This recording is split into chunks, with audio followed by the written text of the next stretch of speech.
Hello and welcome to Metal Vice, a podcast where we talk about all things music. Well, the things we care about. That's right, which is mainly metal music and live music. I'm your host, Brian, joined with your other host, Karen. And for this episode, we are going to be talking about Summer Slaughter 2025. Yep. We saw this July 27th at the Rave in Milwaukee. We originally bought tickets for this at the Rave as well in the box office during Milwaukee Metal Fest. Because there was a big they were advertising it a lot during Milwaukee Metal Fest, so. Right. So we walked up to the box office one of the days there. We paid $32 and $9 in fees, so just over $40 for this show. Got physical tickets as well. They printed them off for us right there. And the funny thing is, I can't remember. We have it. I'll throw it up on screen here. But do you remember the pricing for this? It was cheaper to buy it at the box office than it was if we went online. Yeah, and bought them ahead of time. I don't remember what it was, though. I can't remember either, but it was like a few bucks cheaper. It wasn't a whole lot cheaper, but it was a little cheaper to do that. Yeah. Plus, there weren't any fees for like shipping and all of that, but they printed out physical tickets as well. So we love physical tickets. That was awesome. So kind of a cool little hack sort of to go get tickets. And while we were at this show, we also bought tickets for an upcoming show as well. And did the same thing. I think it was Trivium that we bought tickets for.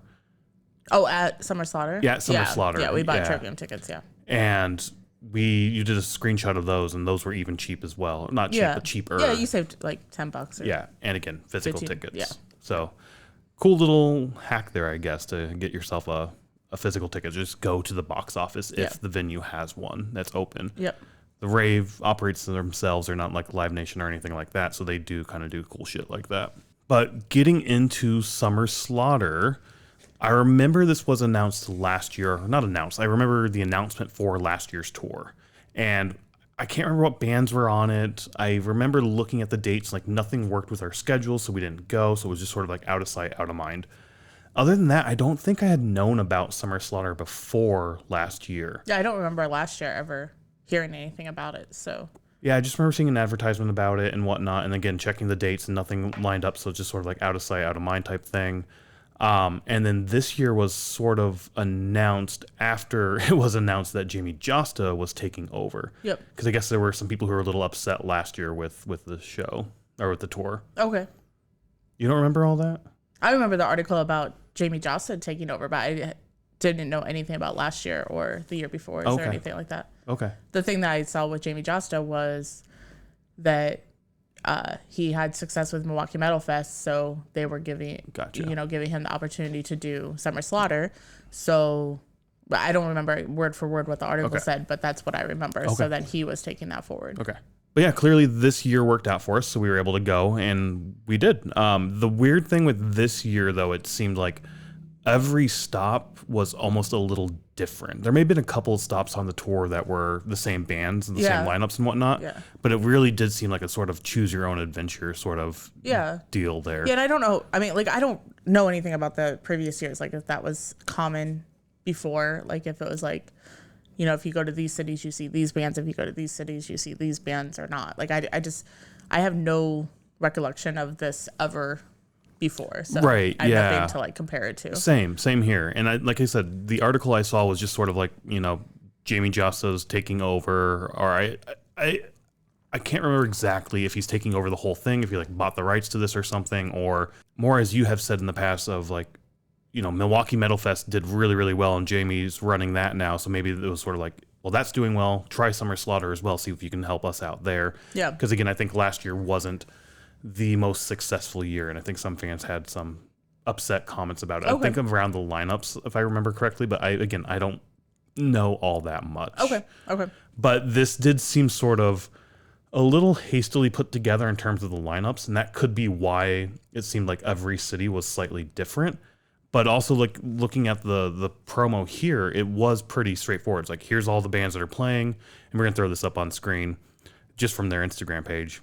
But it has sort of like the bands listed out in like all the little dots by it's like 1 dot means this band's not going to be there. 3 dots mean these 2 bands, 2 dots, blah, blah. You know, the normal choose your own adventure type thing. Yeah. But the weird thing is all the bands on this were not all the bands we saw. No.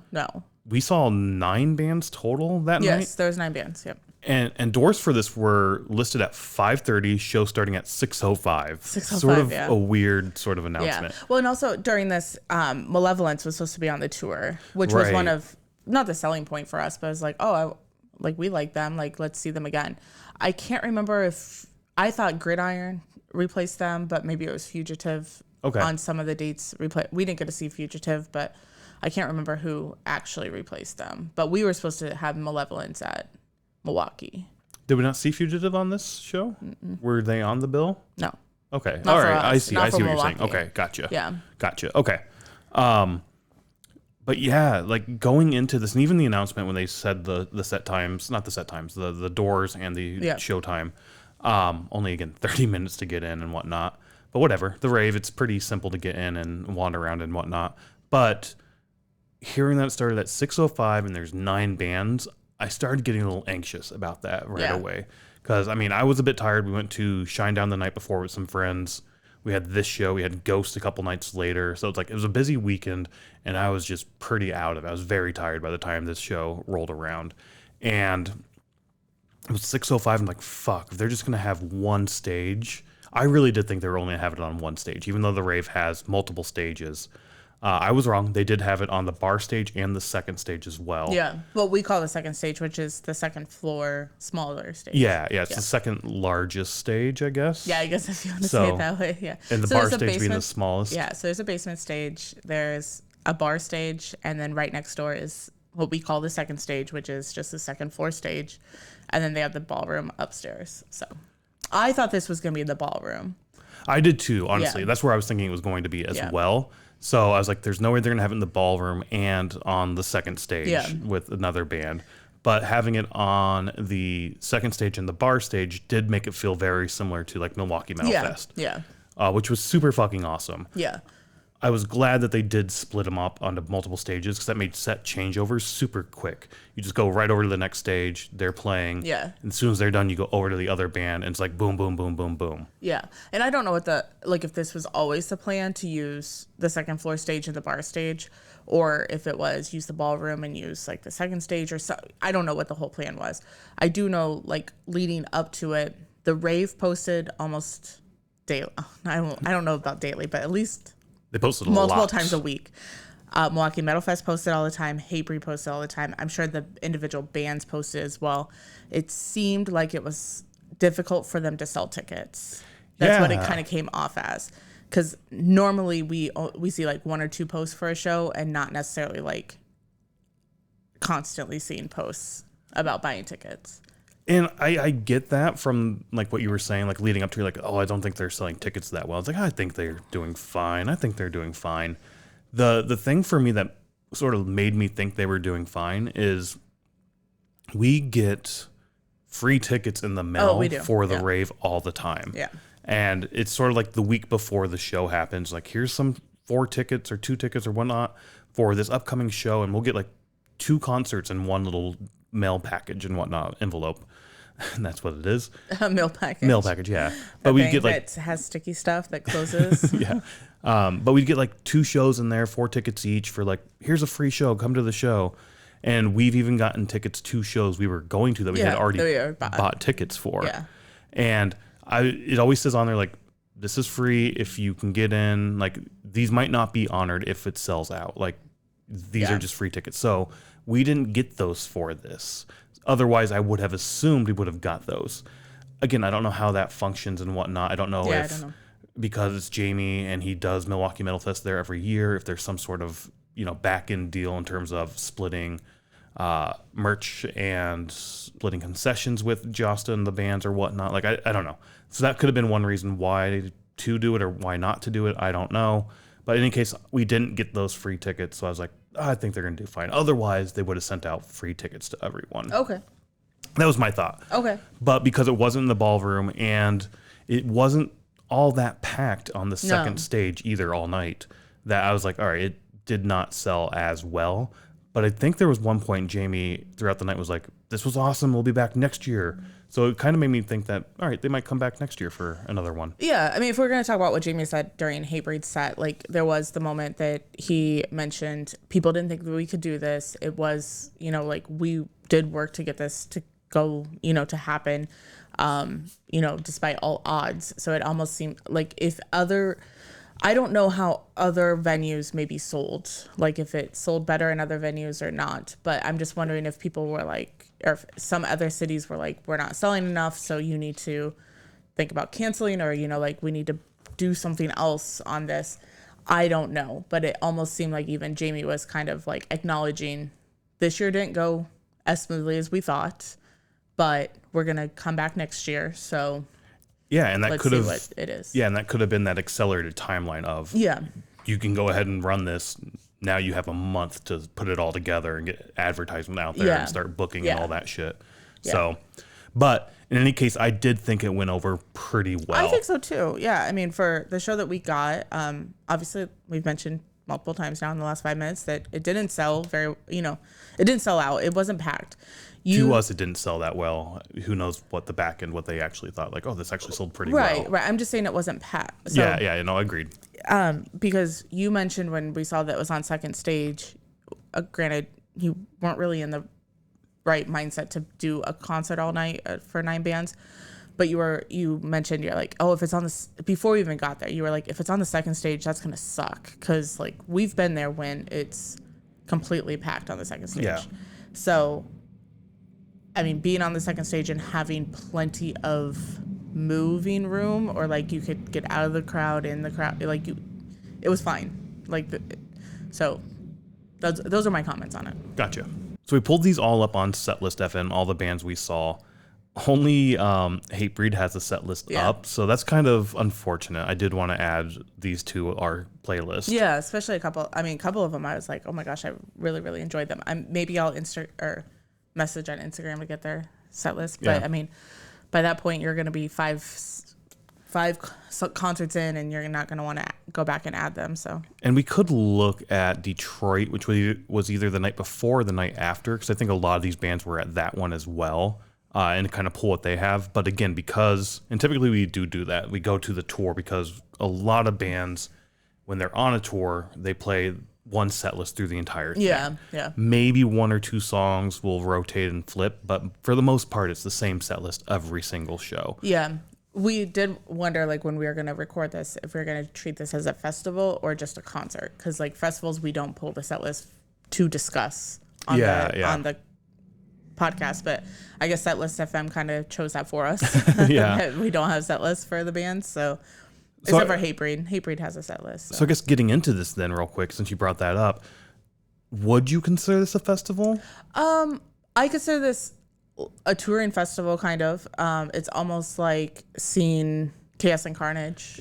I thought the same vibe with Chaos and Carnage. Chaos and Carnage had 7 bands. 7 bands, but it started at 4 o'clock. It started at 4 o'clock. It was one day, one stage. At least the show we saw here at the Radius. I got, and again, we did a whole 666 episode on what is a festival, how do you define it, and we didn't have a good answer for that. To me, there's certain criteria, like you have a list of 10 different attributes, and if you get 6 of those attributes, you could be considered a festival in my mind. That's sort of where I'm at with this.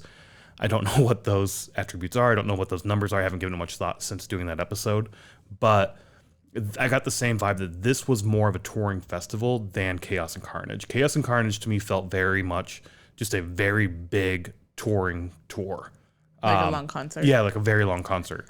Yeah. This, though, because of the 2 stages, definitely felt more of a festival-esque type feel. Right, but I don't know if every venue did 2 stages. Yeah, I don't know that either. Or if it's just because Rave has the capacity to do 2 stages or multiple stages.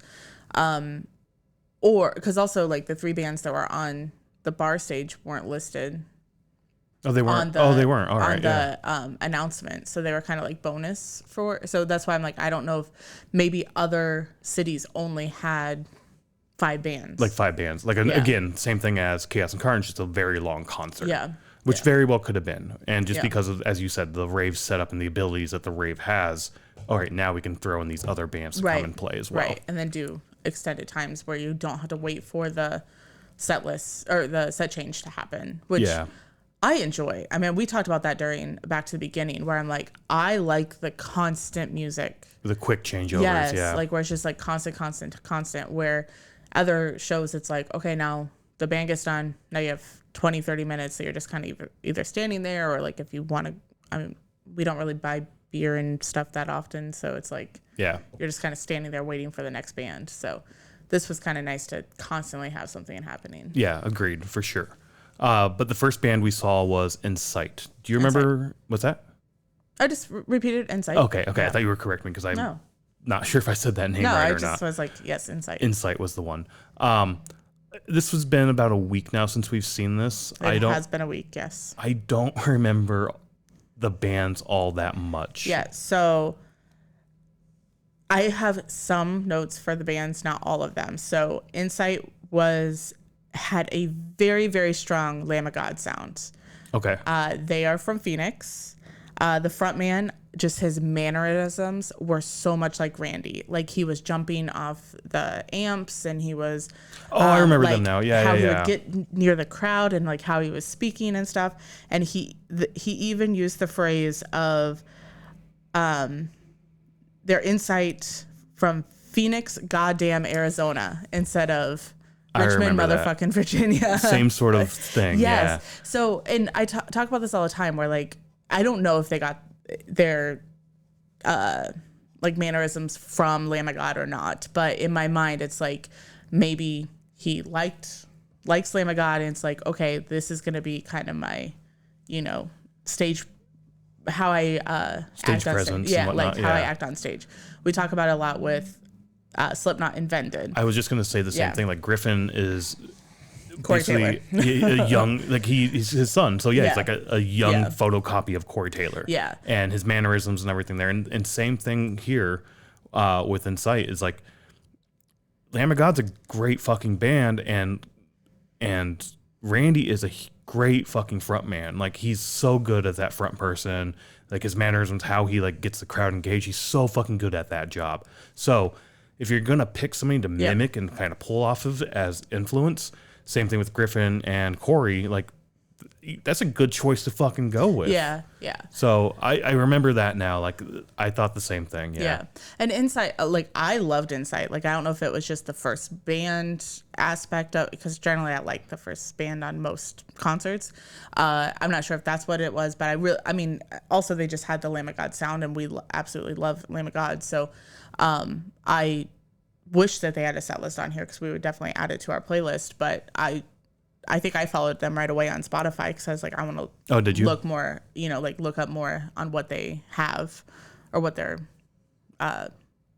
catalog is and stuff. So yeah, and I just took a look at the Detroit, and they did not have anything on there. The next day, Grand Rapids, they have a few songs actually, so we can throw these on there.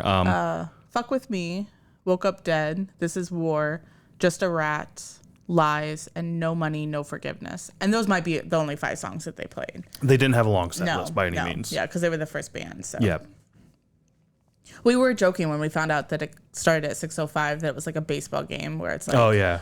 we're going to start at 6:07 tonight. All sports ball games are like that. 6:10 for the puck drop or Yeah. tip off at this time. It's Blah like blah blah. so crazy. I mean, Yeah. I'm sure it's for like ESP, like for the. I think it's like the anthems and stuff. You start singing the anthems at like 6 o'clock, Yeah. which gives you 5 minutes then to get things set up and whatnot. That would be my assumption.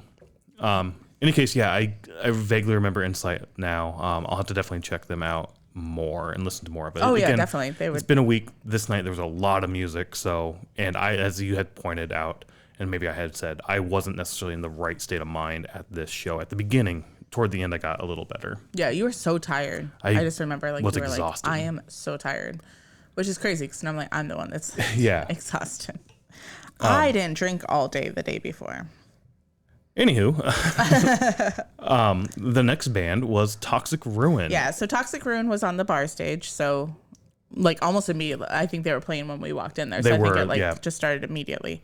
And so I did notice this with Insight, with toward the end of their set, people would funnel out and go to the next stage. Yeah, I'm sure. And same Yeah. thing with Toxic Ruin, toward the end of their set, people started filtering out into the next stage, just like a festival Yeah, does. just like So that, again, it gave me festival vibes for sure. just to see a couple songs and then you can move on to the next Yep.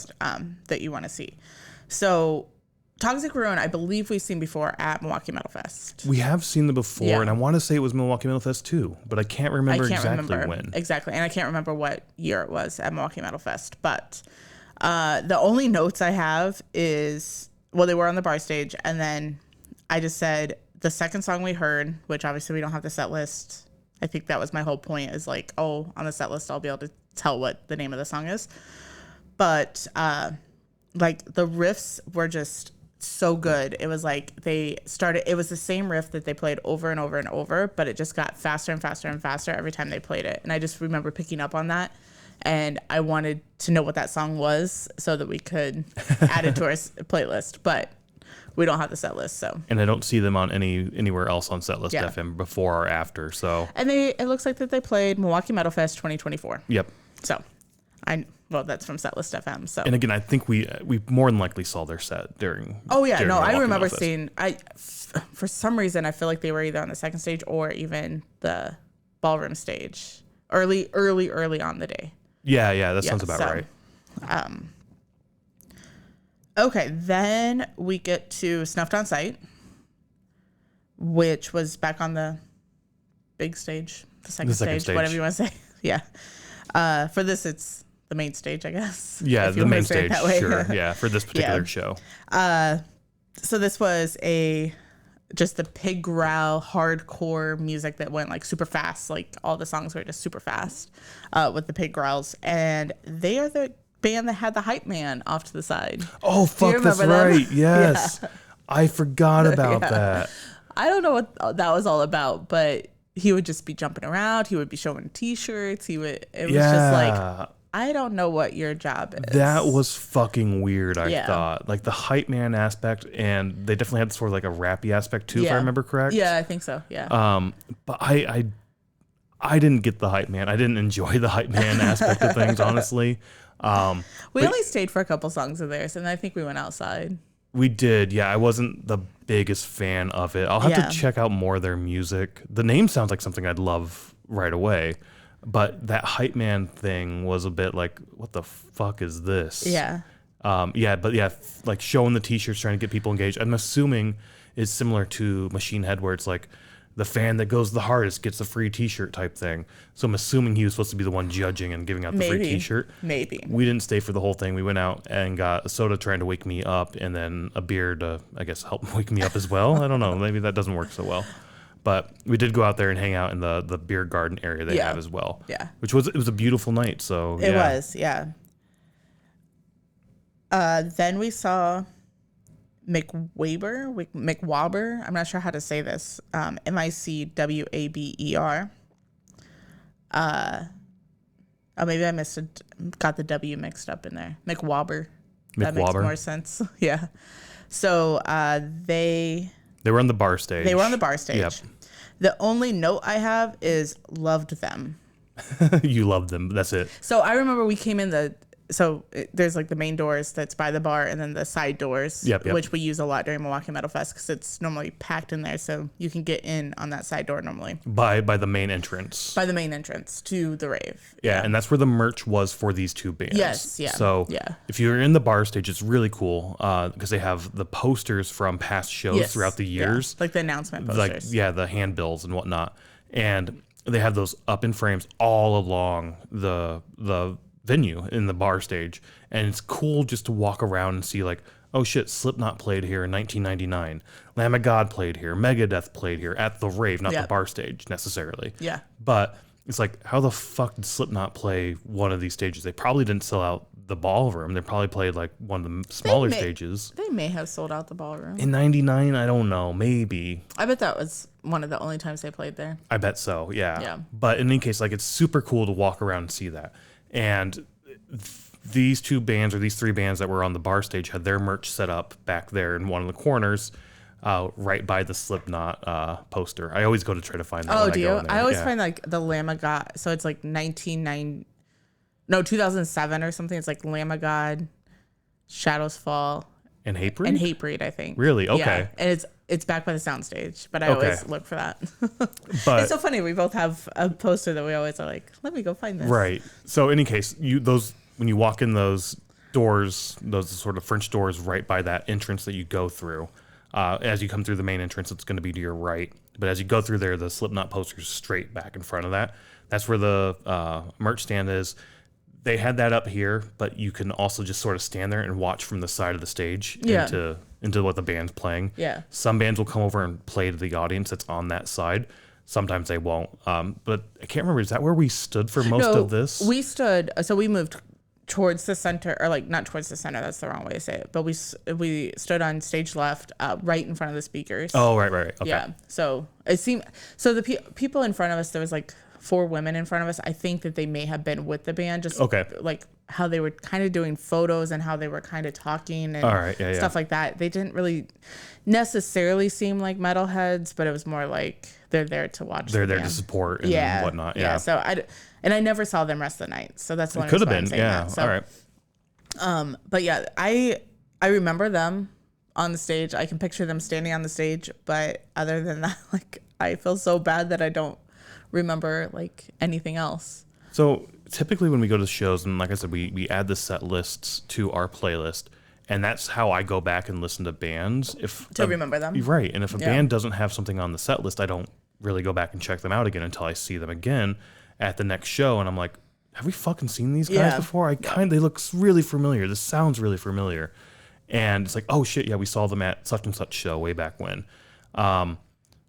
We might want to put a list of bands together and just pick like the top 10 Spotify songs, and like these are the bands we need to look into more and listen to more of their shit, because that'd be a good thing to do, especially at the end of the year. Be like, these weren't on Setlist FM, so these are the band. Like make a playlist of like bands we liked but aren't on the playlist. Yeah, because the best way I like to listen to that playlist too is just put it on shuffle, and there's a lot of times where it comes up like, who the fuck is this? I know you do. Oh shit, I love that. You do that on mine all the time, and then I have to go back and be like, when we're driving, it's perfect. No shuffle. I like to listen to the concert in full. But yeah, like this band, Insight. No, we had Insight. Snuffed Out was another one that we need to go back and listen to again. Yeah. So Snuffed Out might not be one. Snuffed on Sight is the not Snuffed, Snuffed Out. Yeah, Snuffed on Sight. That might not be one that I mean, I would listen to them again, but I don't know if it'd be like a, oh my God, they're in town, let's go see them kind of thing.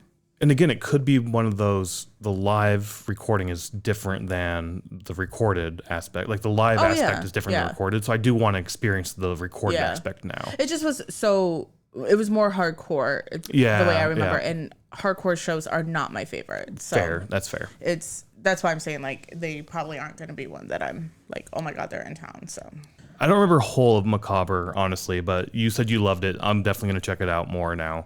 And we'll see. I don't know. But after that, a band I did actually kind of enjoy was Gore. Yeah. So I knew nothing about Gore, but I saw, so a couple days before this happening, the Rave posted like a reel, and it was just 10-second clips of all the bands that were going to be there. Okay.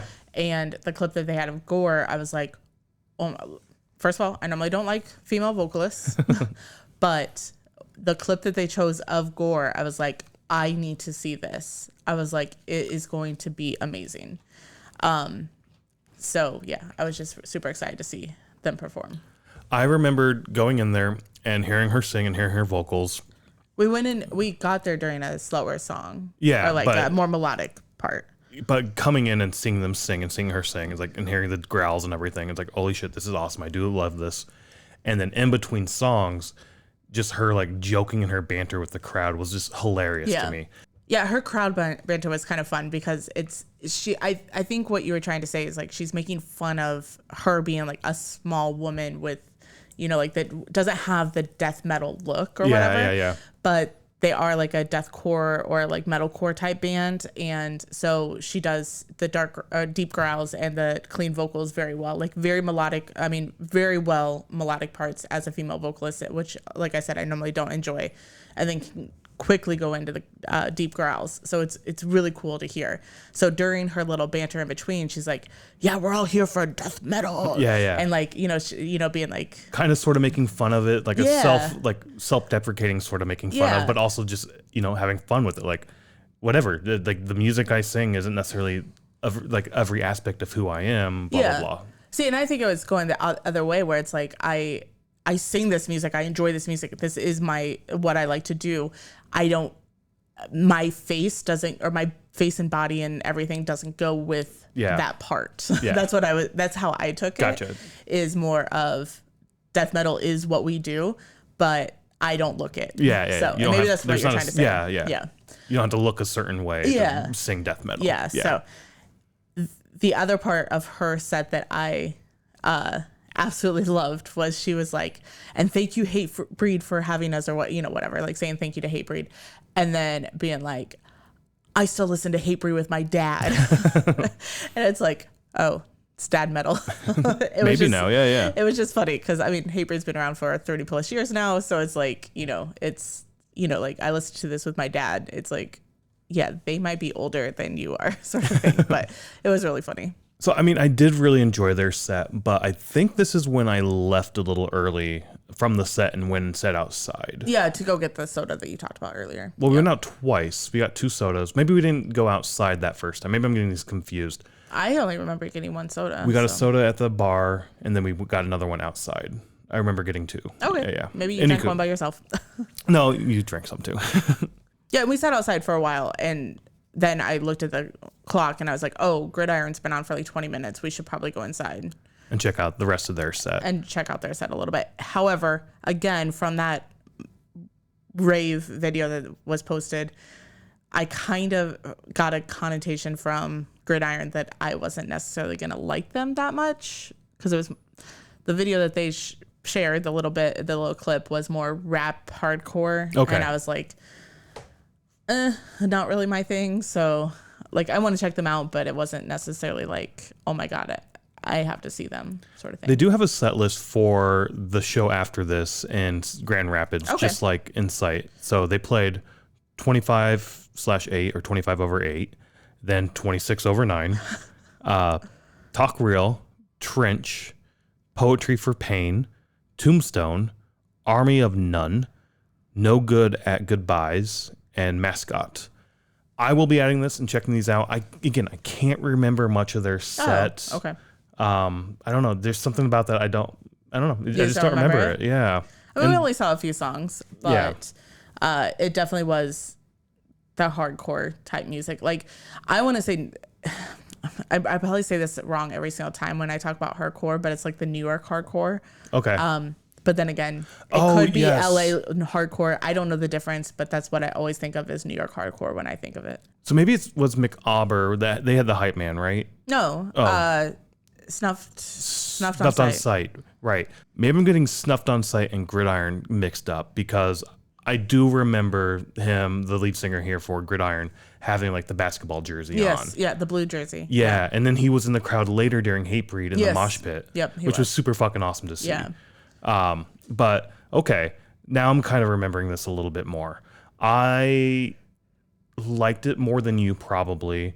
I don't know. I'm enjoying hardcore more and more as I listen to it, but it's definitely not my go-to by any means. Yeah. I can't remember if it was during Gridiron or during Hatebreed, but there was at one point where there was kind of a fight that broke out in the pit because of the hardcore dancing type thing, or hardcore like movements. Oh, was there? Yeah. And then one of the, like, he almost punched one of the guys in the face. So then the guy got really mad and like pushed him way forward, and then they kind of went at it for a little bit. And people broke it up like super, super quick. I guess I don't remember that. Yeah. You might not have saw it because I was looking backwards. Fair. It was behind us. So, okay. like, I just happened to look that may have been during Hatebreed Hatebreed or something. Yeah, I just can't remember if it was during which one it was Gotcha. during, but no, yeah, probably because we were kind of more in the back for Hatebreed. We worked our way forward as the day went on. Yeah.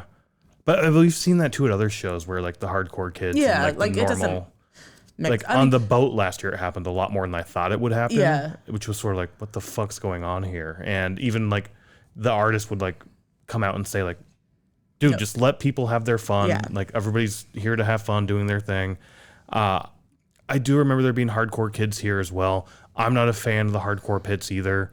But at the same time, like, if you're not swinging into the crowd, I'm cool with it. Like, go that's out what there. he did. Like, he was standing on the side of the crowd, and he opened his swinging, however you want to say it, while he was still next to the crowd. Right. So, yeah. That is a little like, come on, dude, get in the middle of the fucking pit and do your routine, and then be done, like, or whatnot. But starting it out in the middle of the crowd when you're right next to the pit, that's where I'm like, come on, fuck off a little bit. Yeah.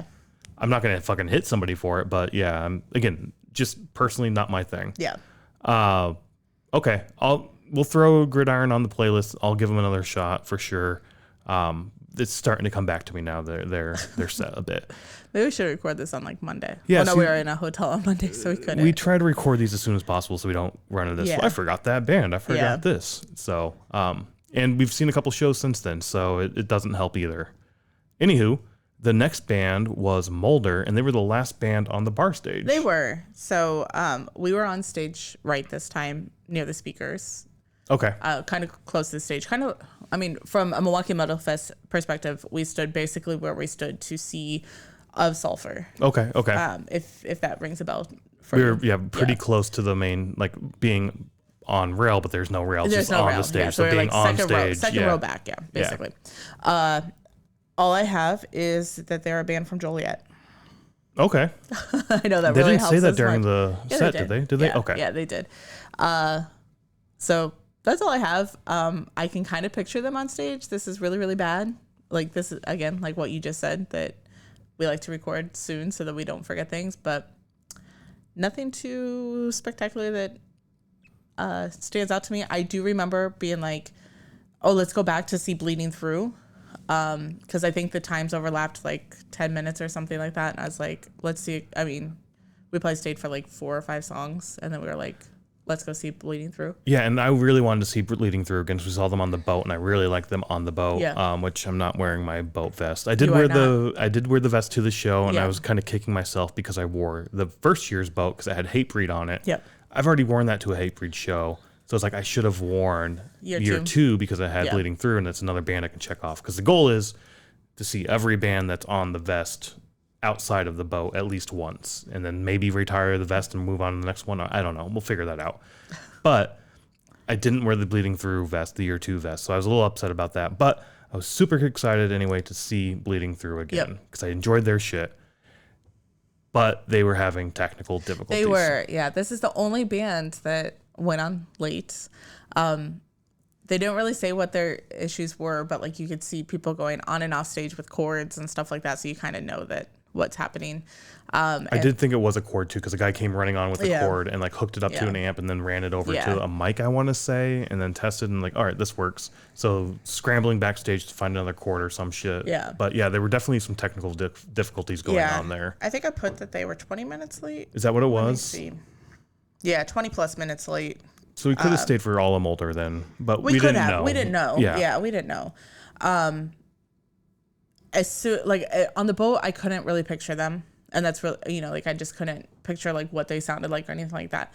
And then once they started singing, or like during the first song that we saw, I was like, oh yeah, I remember this, because it is like they have the harsher parts and then they go into the melodic parts, and I was like, oh yeah, I remember this. They have a keyboardist up there. She plays the keyboard, and I remember her. Yeah.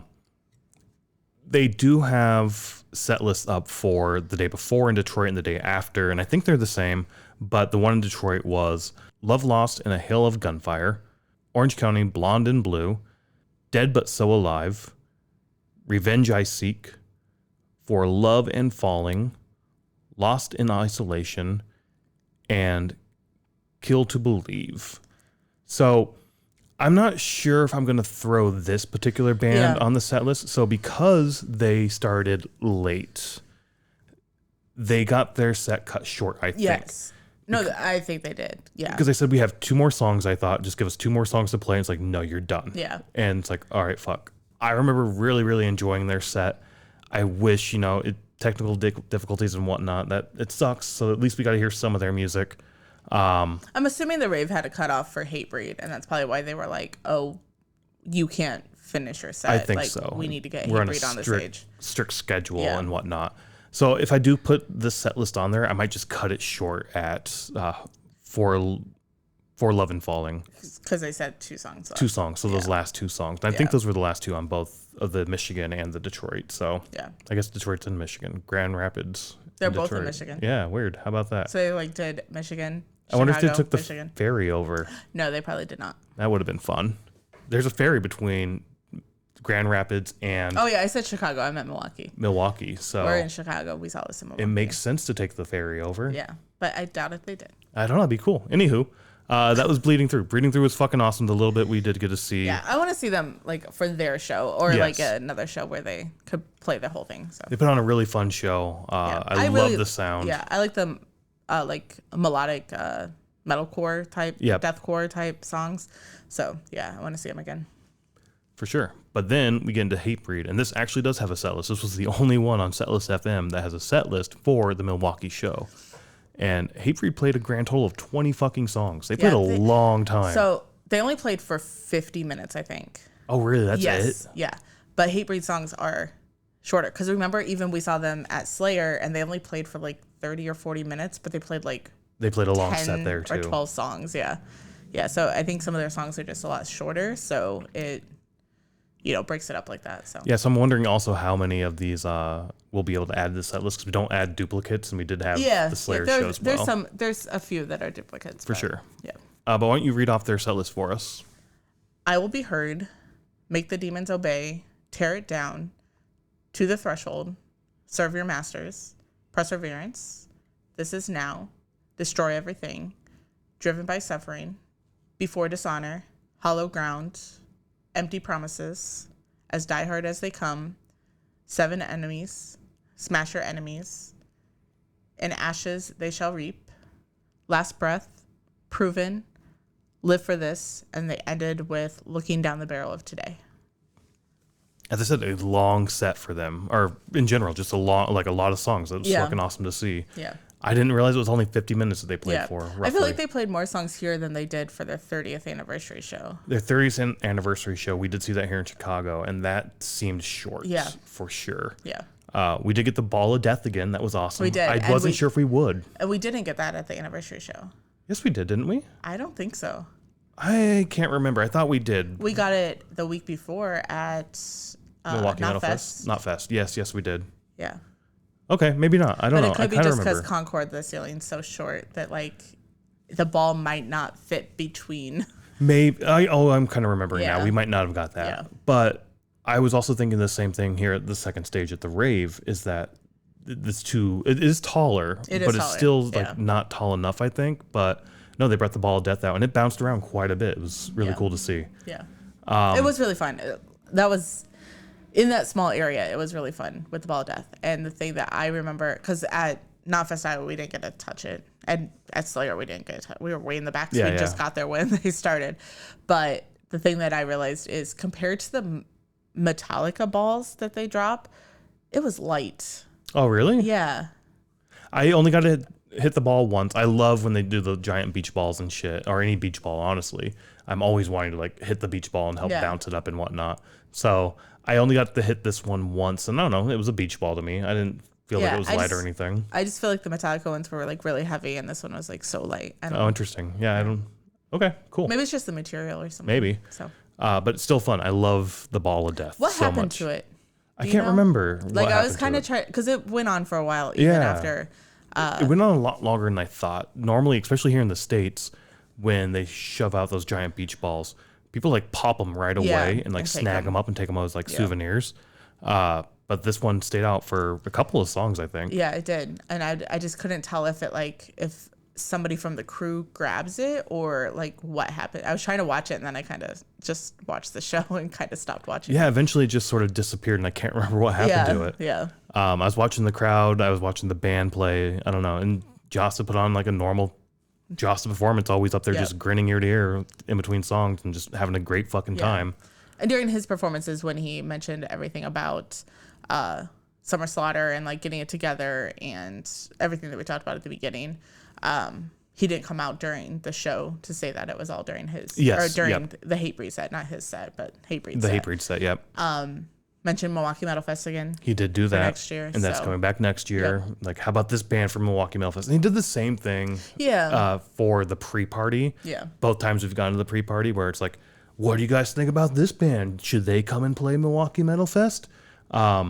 Which is, it's kind of cool. You're self-promoting your thing, which is kind of cool. Also was a little odd to me, just being like, I don't know. I get it. I didn't it's think him it was. promoting his own thing, but it's like you're promoting your next thing at your current show or something. Yeah, I didn't think. But it's not the band show, right? Yeah. Like it's your thing and you're part of the band. Yeah, I guess I could see where you're coming It'd be like from. Corey Taylor coming out during a Slipknot show, being like, "Hey, who's ready for a new Corey Taylor solo album that's coming out next month?" Yeah, That's kind of where my head's Yeah. at here. I get that. I get it. Yeah. And again, it's the Rave. Like Yeah. this and Milwaukee Metal Fest and the Rave, those are all sort of linked together. So Yeah, that's what I was gonna say. Is we're at the Rave, we're in Milwaukee. He does Milwaukee Metal Fest. Yeah, I didn't think anything weird of it. I could see where you're coming from though. yeah, again, it's just a little tiny comment. Nothing like you shouldn't have done that thing. But yeah, no, for sure. But yeah, even with all that, like I really enjoyed the Hatebreed set. I think so. Hatebreed was, I listened to a few songs like back in 2018, 2019-ish. Maybe after we saw them at Open Air, because they played Open Air one year. Did they play open air? I think so. Okay. I feel like they did. Maybe They not. may have. Or maybe it just started coming up on playlists once I started watching or listening to Spotify. I can't remember. Yeah, to me, they were always a band I knew about, but Yeah. never really listened to. Yeah. People got into them, especially when I started coming up and listening to metal and whatnot in, my teens and in high school and whatnot. But I knew about them, and I never got into them. Yeah. I feel like Looking Down the Barrel today is Yes. was always played on the radio stations in Iowa. So that's one song that I know a lot. But anyways, what I was going to say is I don't necessarily seek them out on Spotify now or today. But every single time we see a show, I enjoy it more and more and more. Yeah. If that makes sense. No, it does. Yeah. We've talked about that before with me, and that was how it was with Amon Amarth for me, is the more shows I went to, the more and more I enjoyed it, and now they're one of my favorite bands. Yeah. And I really respect Jasta. I really respect what he does for the metal community, what he's doing for metal music, especially with Milwaukee Metal Fest. And it really does seem like everything he does is for the community and not for, I'm sure money is part of it, but it's like he really is doing it for the community and making sure the community has that place to go, like with his solo career, with Hatebreed, with now Summer Slaughter, with Milwaukee Metal Fest, everything. So Yeah, especially with Milwaukee Metal Fest, I definitely Yeah. agree with that. Like, I go to Milwaukee Metal Fest. It's one of my favorite metal festivals to go to. It's one of those ones that we're going to try to go to every year if we can make it. And it's because of that. Like, it is a community. Everybody who goes there is super fucking chill and super cool. The bands are always awesome. I don't know half the fucking bands when we go. half the time, yeah. And I love everything I see. Even if the shit I don't love, I end up loving. Because, like, it was such a great time, right? So he's doing a really, really great job with Milwaukee Metal Fest. And again, like, seeing him up on stage during the pre-parties and every time I've seen him perform since, like, he's doing the screams and the growls and shit, but smiling ear to ear and just having a great fucking time. And I love to see that up there. Yeah. So I definitely agree with that for sure. Yeah. Oh no, it was a great show. I mean, it went fast. I remember saying that, like, I think it was before Bleeding Through when we kind of went outside for a bit, or maybe Gridiron or something. But I was just like, oh, we only have like an hour and a half left. I was like, that was so fast. It 'Cause I did go think by kinda like what- crazy fast. Yeah, you kind of alluded to it at the beginning where it's like, oh my gosh, we have 9 bands to see tonight. But it just was boom, boom, boom, boom, boom. Yeah, and that may have impacted my sort of mental state going into this of being like, I'm just not ready for 9 fucking bands. I'm not ready for a 1-day festival that starts at 6 fucking p.m. Yeah. I mean, it was over by 10:45. It was super quick, and Yeah. the changeovers with the 2 stages Yeah. helped a lot. Even with the technical difficulties for Bleeding Through, Yeah. like that, just whatever. By that time, I had started to wake up. I think. I don't know. I agree. It went by Yeah. crazy fast. I think it went very smoothly with the 2 stages. Yeah. If they come through again next year, I think that I would go see them at a venue like this where they can do the 2 stages. Mm-hmm. It would be interesting to see it at a venue that doesn't have 2 stages, just to see how they do it Yeah. or how it's done. Maybe they don't add those 3 local bands or something, and it's just back to back, and then you're just waiting for the stage or the turnover or something. Probably a little bit. Yeah. But this really helped with that. It did. The other thing for me is more like consistency in the bands across the entire tour. I'm not a fan of the choose your own adventure yeah. type thing. Yeah. And there's one sort of email we got from whatever Jamey Jasta's little company is that sends out all the Martyr? shit. I think Martyrs. Store? Yeah. Yeah. But I swear to God, there was one that had Lamb of God and Shadows Fall on there. So it was just Hatebreed playing with them. So, okay. Because that was Lamb of God's show in Philly. I can't remember where it was, but it was Lamb of God, Shadows Fall, and Hatebreed. But it was just their show. Just the three of them? Yeah, but it was Lamb of God show. It wasn't a Summer Slaughter. Okay, so then that like little advertisement was like, here's all the upcoming dates for Hatebreed, basically. Yeah. Okay. Yeah. But I think it did say Summer Slaughter at the top, but maybe it had like a little asterisk or something. But yeah, I remember you showing me that email because you were like, no, Lamb of God was on this tour. And I was like, no, they're not. I remember you showing me the email. But that was one thing when I did see that, the little confusion there, it did get me sort of not upset, but I was like, oh, I wish we would have been able to see that particular show. Well, I mean, I did want to see that show. Yes, but, no, for sure. But maybe next year, Lamb of God and Shadows Fall will be on Summer Slaughter 2026. Maybe. That'd be awesome. Like if they headline instead of like Hatebreed, because I'm sure Hatebreed's not going to headline every single year. No, and again, I think it's because Jasta took over last minute. It's like we need bands to fill this. My band will go ahead and fill the shoe to do like the headlining slot, and we'll build it around that. Next year we'll have more time to plan and do proper bookings. Like they might already have bookings going on right now. Exactly. Because we know that from the boat the boat's probably almost done for next year. If not already done. Like it was probably done months ago. Yeah. Boat might be a little different, just like the logistics of getting a boat and rented and whatnot. I'm just saying, but I mean, they have to do the same thing where they have to find the venues, they have to find the bands, all that stuff. Yeah. So I'm saying like it could be done for next year and they just haven't announced anything. So. Very true. Very true. A lot of this I think happens well in advance. I think so too. We don't see any of that. It's signing the documents and whatnot. Yeah. So, but yeah, if it comes back around next year in 2026, definitely want to check that out again, and especially at the Rave, knowing that they have these two stages for sure. They could do it here in Chicago. I was actually thinking about this. It'd be cool if they do it at the outset, where they have the indoor and outdoor stage. That'd be really small though. This was kind of small though, also. So, but this, I mean, outset is way smaller than this. Smaller than the bar stage. I mean, it could be like the Salt Shed because they have indoor, outdoor. That's way too big. Radius did an indoor-outdoor show for the first time this summer. I don't know how that went. It wasn't a show that we went to, but it'd be cool to see something like that in Chicago. That's all I'm saying. Yeah. And then mixing the inside and outside aspects would be a lot of fun. Yeah. So, in any case, next year, hopefully, fingers crossed, they keep it going. And I don't know if it comes around, we'll see it. But until then, there's plenty of other shows out there. So, get out there and just check out some live music. Bye.